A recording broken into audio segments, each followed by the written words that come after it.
অবশেষে সন্ধান পাওয়া গেল হাদির খুনির নিরাপদ আস্তানার। চাঞ্চল্যকর তথ্য ফাঁস। নিজের জালে নিজেই আটকা পড়ল খুনি। শহীদ উসমান হাদির খুনের ঘটনায় নতুন মোড়। দল থেকে বহিষ্কার মির্জা আব্বাস। সামাজিক মাধ্যমে গুঞ্জনের রহস্য কি? এতক্ষণ শুনছিলেন সংবাদ শিরোনাম, এখন থাকছে বিস্তারিত। অবশেষে গুঞ্জনটা সত্যি হল। হাদির যে হত্যাকারী ফয়সাল, তাকে ডিওএইচএসের একজন ব্রিগেডিয়ারের বাসাতে আত্মগোপনে রাখা হয়েছে। জুলাই বিপ্লবী শহীদ শরীফ ওসমান হাদির খুনিকে তা আজ আর গোপন নেই। কিন্তু অবিশ্বাস্য হলেও সত্যি, আজ পর্যন্ত সেই খুনি ফয়সাল করিম মাসুদ ধরা পড়েনি। বরং সময় যত গড়াচ্ছে তত তার অবস্থান নিয়ে ধোঁয়াশা বাড়ছে। শুধু সোশ্যাল মিডিয়া নয়, একবার এক তথ্য দিচ্ছে খোদ প্রশাসনের দ্বারাই।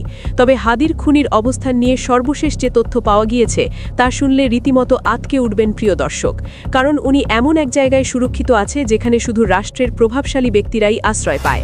আজ আমরা জানব হাদির হত্যাকারীকে কোথায় লুকিয়ে রাখা হয়েছে আর কারা তাকে বাঁচাতে মূল কালপ্রিটের ভূমিকা পালন করছে। আজ আমরা টেনে খুলে ফেলব সেই ভয়ঙ্কর বেঈমানদের মুখোশ। হাদি হত্যাকাণ্ডের রহস্যময় ঘটনা প্রবাহ জানতে ভিডিওটি শেষ পর্যন্ত দেখুন। শহীদ উসমান হাদির খুনি সাবেক ছাত্রলীগ নেতা ফয়সাল করিম মাসুদের সর্বশেষ অবস্থান যাচাই করে পাওয়া গেছে এক হাড় হিম করা তথ্য। সর্বাধুনিক প্রযুক্তি ব্যবহার করে দেখা গেছে তিনি বাংলাদেশেই আছেন। বহাল তবিয়তে অবস্থান করছেন ঢাকার ডিওএইচএসের এক ব্রিগেডিয়ার জেনারেলের বাসভবনে। দায়িত্বশীল এক পুলিশ কর্মকর্তার বরাত দিয়ে এই বোমা ফাটিয়েছেন জনপ্রিয় সাংবাদিক ইলিয়াস হোসেন। কিন্তু প্রশ্ন হচ্ছে, সামরিক প্রশাসনের এত প্রভাবশালী একজন ব্যক্তির কাছে খুনি পৌঁছল কিভাবে? ক্ষমতার চেয়ারে বসে কারা এই খুনিকে পাহারা দিচ্ছে? হাদিকে যখন রাজপথে গুলি করা হয় তখন সেই দৃশ্য কাঁপিয়ে দিয়েছিল পুরো দেশকে। ভিডিও ফুটেজ আর পুলিশি তদন্তে ফয়সালের চেহারা স্পষ্টভাবে উঠে এসেছিল। সেদিনের সেই নির্মমতার পর খুনি ফয়সাল আত্মগোপনে চলে যায়। কিন্তু ডিজিটাল যুগে অপরাধের পায়ের ছাপ লুকানো সম্ভব নয়।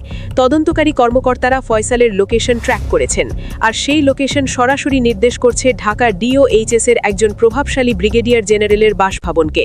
যখন পুলিশ কর্মকর্তারা নিশ্চিত হলেন যে হাদির খুনি এই ব্রিগেডিয়ার জেনারেলের বাসাতেই আছে, তখন তারা সেখানে অভিযানের প্রস্তুতি নেন। কিন্তু এই পর্যায়ে শুরু হয় আসল নাটক। রাষ্ট্রের উচ্চপদস্থ সেই কর্মকর্তার বাসভবনে পুলিশকে ঢুকতে বাধা দেওয়া হয় উপর মহল থেকে।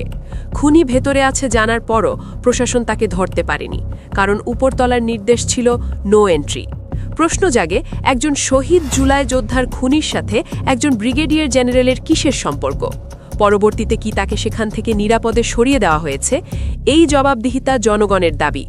যারা জুলাই বিপ্লবের কথা বলে উপদেষ্টা হয়েছেন, তাদের নাকের ডগায় এই খুনিরা ঘুরে বেড়াচ্ছে।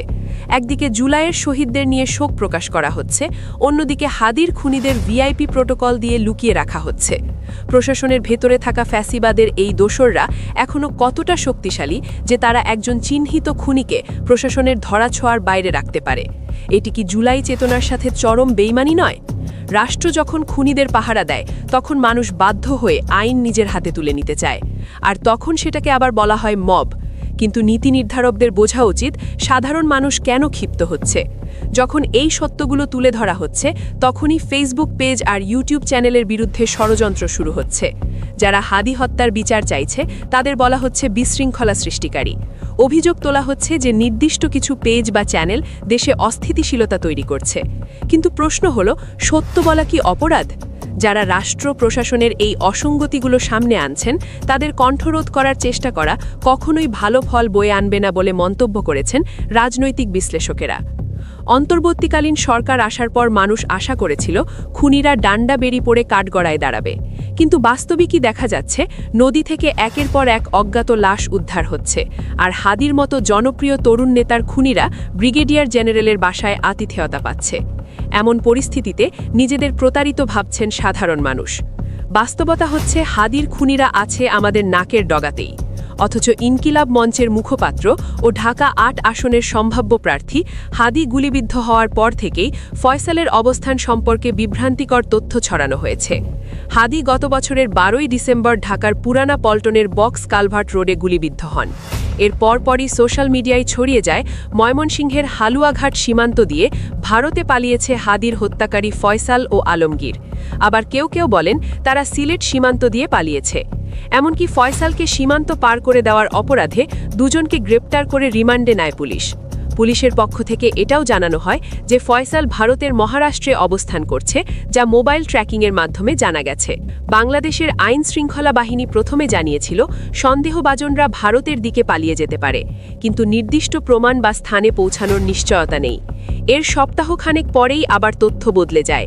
21শে ডিসেম্বর এক সংবাদ সম্মেলনে পুলিশের অতিরিক্ত মহাপরিদর্শক খন্দকার রফিকুল ইসলাম বলেন, ফয়সালের খুনি বাংলাদেশের সীমান্ত পার হয়ে গেছে কিনা নাকি দেশে আছেন এ বিষয়ে সুনির্দিষ্ট তথ্য নেই।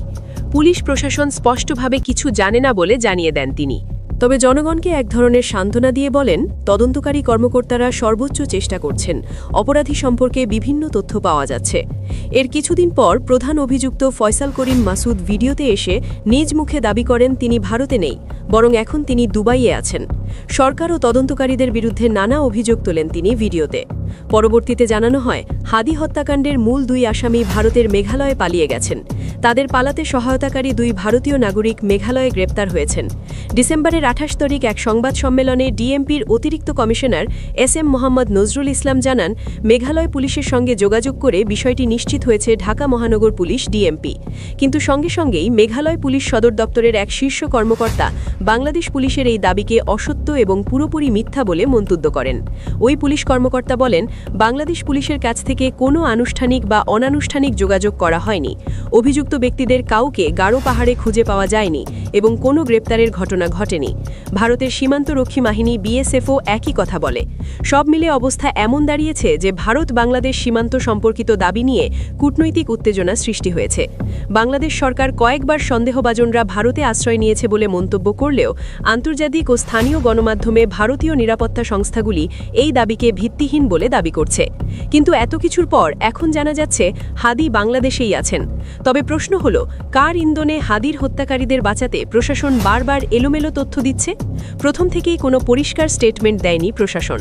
প্রশাসনের একটি অংশ অবশ্য দাবি করছে তারা ফয়সালকে খুঁজছে, কিন্তু বাস্তবতা হলো হত্যাকাণ্ডের প্রায় 1 মাস পার হতে চললেও হাদি হত্যাকারী গ্রেপ্তারে কোনো অগ্রগতি নেই। যে বাসায় ফয়সালের অবস্থান ট্র্যাক করা হয়েছিল সেই বাসার মালিকের বিরুদ্ধে কোনো ব্যবস্থা নেওয়া হয়নি। তরুণ নেতা হাদির এই রক্তভেজা বিচারহীনতা আজ আমাদের জাতির বিবেকের সামনে এক বিশাল প্রশ্নচিহ্ন হয়ে দাঁড়িয়েছে। যে জুলাই বিপ্লবের উপর ভর করে আজ অনেকে ক্ষমতার মসনদে আসেন, সেই বিপ্লবের অগ্রসৈনিকের খুনিকে রাষ্ট্রীয় সুবিধা দিয়ে আড়ান করা কেবল শহীদের সাথে বেইমানি নয়, বরং এটি একটি নতুন ফ্যাসিবাদের পদধ্বনি। যখন খোদ DOHS-এর সুরক্ষিত বলয়ে খুনিদের অবস্থানের গুঞ্জন ওঠে এবং প্রশাসন তথ্য বিভ্রাটের ধূম্রজাল সৃষ্টি করে, তখন বুঝতে হবে ঘুণে ধরা সিস্টেমটি এখনও বদলায়নি। বিচারের বাণী যখন নিভৃতে কাঁদে, তখন রাজপথে আবার উত্তাল হওয়া স্বাভাবিক। জনগণের ট্যাক্সের টাকায় পালিত প্রশাসন যদি খুনিদের পাহারাদার হয়, তবে সেই প্রশাসনের বৈধতা নিয়েও প্রশ্ন উঠবে। মানুষ আজ চিৎকার করে বলছে, হাদির রক্তের প্রতিটি ফোঁটা আজ বিচার চায়। প্রিয় দর্শক, আপনারা যারা হাদি হত্যার বিচার চান, কমেন্টে লিখুন হাদি হত্যার বিচার চায়।